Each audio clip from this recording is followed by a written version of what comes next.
Alright, so we're going to talk about some Nash shoving here, and for the people who aren't too familiar with the Nash chart, it's basically a chart that helps you with your endgame play, with when shoving and what hands to call with while talking about being under 20 big blinds in certain situations, but it's to be used more as a guide than anything else, and we'll go over that in just a little bit. So right here, with the exception of low pocket pair and ace x, and when I talk about ace x, I'm talking about like ace 8 and lower, and you could even talk about making it like ace 7 and lower as well. I'm not talking about your big primo ace x hands like ace 10 and up. I'm talking about the hands that don't necessarily play well post flop, and we don't want to be in a hand where if we min raise and we get called, we're playing a hand that doesn't really hit the board too often. So right here, so with the exception of low pocket pair and ace x, when should we start our Nash shoving ranges? Now, a lot of people play it a little bit differently, but I think that ideally the Nash chart works best when you're talking about 8 big blinds or lower. When you find yourself at 8 big blinds and lower, you should definitely use the Nash chart when talking about shoving and calling ranges for sure. When you're talking about between 8 and 12 big blinds, there's a lot of other things that you can do. You could do things like min raise fold, or you could just try to limp with those hands as well. And it gets very complex. And this isn't really the type of chart, type of PowerPoint. I'm sorry, to be talking about what to do between the 8 and 12 big blinds. It's something that if you want, you can contact me, and I could actually go through that with you a little more thoroughly. But not the time nor the place. Um, but what I wanted to basically stress is that you don't want to be 13, 14, 15 big blinds deep and shoving all in with like a king 9 suited just because the Nash chart tells you that it's plus 20 on the chart.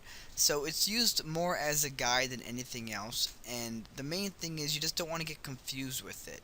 It's something to be used in most circumstances when you're talking about endgame stuff, but ideally under 8 big blinds for sure. Jump on to the next slide. And what I'm going to do here is I'm going to give you guys examples. I know kind of everything was situational stuff, and you could kind of make a justification that those were examples too, but these were more of a base question where I'm going to personally ask you the answers and see if you can get them right.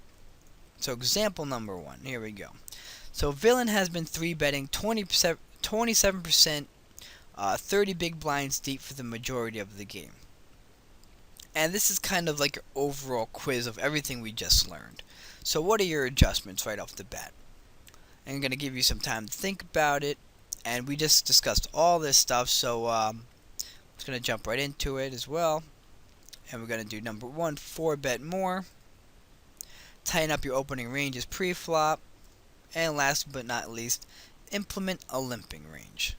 And we've discussed all this stuff, so if you kind of forgot what I was talking about, just go back in the PowerPoint, and you can just kind of reassure yourself of all the correct answers.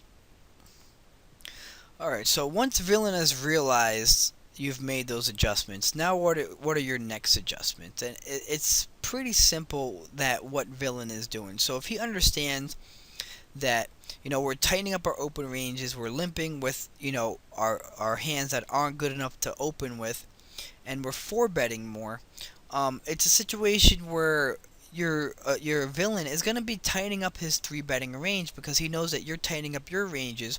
So there's no point of him 3-betting with a wide range because he knows it's going to get called or he's going to get trapped. So it's a situation where if he's starting to tighten up his ranges, our next adjustment is to become more aggressive. So what we want to do is just kind of go back to what we were doing before, and just once again stay a step ahead of him. So if he's starting to tighten up his ranges and not 3-betting as wide, that gives us the opportunity to start opening a wider range again, and just watching out for when he starts to go back to his old ways and starts 3-betting his 27% once again. And it's basically a battle of tug of war. And the better opponent you play, the more you'll be playing this metagame of going back and forth and understanding the adjustments. But it's something that you need to know. So when you are doing something, you want to know the adjustment. You want to watch out for how your opponent,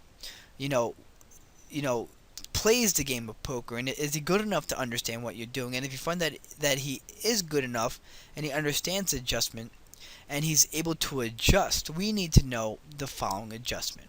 And that's just a great case of understanding that once he knows that we're tightening up our ranges, he's doing the correct adjustment by tightening up his ranges, which allows us to become more aggressive in the small blind once again. So I hope this isn't too confusing for you. And once again, you guys can just watch the video over and over again if you want to. And if you have any questions, please feel free to just, IM me or Skype me or whatever you want to do, and we can just talk about it for sure. So as I said, villain will be tightening up his 3-betting range with more value.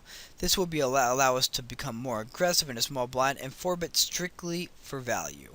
I didn't mention that before, but exactly, if we're 4-betting, for value and bluffs, we understand that it's a situation where he's going to start to think that we're opening up our 4-betting range to be a little more dynamic, and once he realizes that, he might, 5-bet shove us or just play opening his range a little bit wider. So then we just kind of make our 4-bet strictly for value. And like I said, it might sound a little bit complicated, but once you understand it and grasp it, it's pretty easy. Number 2. We have notes on the villain that he likes to trap with bigger holdings and check raise with semi-bluffs and air. Alright, so once again, a very, very solid note. So example is we have King 5 suited in the small blind, and we open with the min raise, which is standard.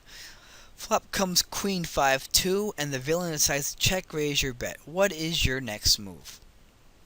So first of all, our notes. What are our notes? That he likes to trap with bigger hands and check raise with semi-bluffs and air. So right off the bat, when somebody check raises us here, we're definitely not folding. That's the thing that I want to stress to you guys the most, is that we're not folding in this situation. We could be scared of, turn and river cards, but the best play for this is just to flat call. And why do we flat call here? It's pretty simple. It's because we know that his holdings are either semi-bluffs, which include straight draws and flush draws, or a lot of air. So when he check raises this board, which is, by the way, a great board to check raise from his visual, there's no point of us, raising his c-bet, his check raise, because we're just going to scare him off all his bluff hands. So we want to just have him, put him in a situation where he's going to check raise us here, bet the turn, and bet a lot of the rivers. And this is a situation where just because we know we have a note, that more chances than not, he's not going to be holding a bigger hand, that we're going to play the odds, and we're going to allow him to barrel off with his semi-bluff or his air. And this is a situation where a lot of players, I find a lot of players, they get to the situation where they're like, okay, I have a pair of 5s, I know I'm ahead, but I don't want to get sucked out on the turn in the river. So they decide to re-raise this hand right here. But what they're doing is that they're folding out all the check rate, all the air hands that he could have, and also folding all of his, semi-bluffs as well, depending on how big we make the re-raise. So we're losing value here, and you got to be able to, understand what's going on, understand his holding and his hand ranges, and just be able to call the turn, call the flop, call the turn, and then call the river. And more times than not, you're going to have the best hand with your pair of 5s.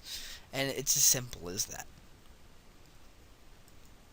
Example number 3. Villain is opening 25% on the small blind, and you are holding Queen 3 suited. What size is best for us to 3-bet bluff at 1530 big blinds with 1200 chips behind us?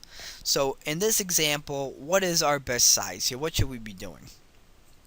And the answer to that, and I hope you picked up on this pretty quickly, is that we should not be 3-bet bluffing this hand. And why? Because he's only opening 25% of the time. If you have any kind of software and if you type in 25% in hand ranges, it's all going to be value-based hands. So why are we 3-bet bluffing this guy? There's no point, because a lot of the time he's going to be calling. And then when he does call, we're in a very, very difficult spot, most likely way behind, and we're out of position. So when somebody is only raising 25% of the time, we should Never, ever, ever be 3-bet bluffing. It makes no sense. We're just going to put ourselves in a terrible situation. For all of you who've got that right, congratulations. For all of you who've got it wrong, you definitely need to do your homework, and you definitely need to look into maybe watching some more videos and getting some coaching and stuff like that. Example number 4, 15 big blind effective stacks, and we are holding Queen 5 suited, which is once again 20 plus on the Nash chart. Explain why we are shoving this hand on the small blind. And give you a second to think about it. And once again, the answer is we will not be shoving this hand because we have better expectation with min-raise folding this hand or limping pre-flop. If we're shoving here against somebody who is, it doesn't matter if they're folding a lot or they're calling a lot. It's just not the kind of hand that you want to be shoving 15 big blinds deep with. What we want to be doing is we want to be, min-raising here and folding if he does decide to 3-bet us, or just limping and trying to see a flop for a cheap price. Versus somebody who's 3-betting very wide. Once again, we want to be limping here. And for somebody who's just flatting a lot and not being too difficult out of position, this is a great situation to either, min-raise and get a fold, or min-raise and just play a hand with a hand like Queen 5 that plays pretty decently post-flop. So if you figured that one out, congratulations once again. And you know what? That's the end of our PowerPoint here. I hope you guys really enjoyed it. I know there were a few points that got a little bit deep and a little bit interesting, and I hope you guys can follow. But hopefully you guys did according to plan, because you're all studs at the tables, and we love to hear that here at agencygo.com. But once again, good luck grinding, and I hope to hear from you guys soon. So once again, leave some comments at the bottom, and take care.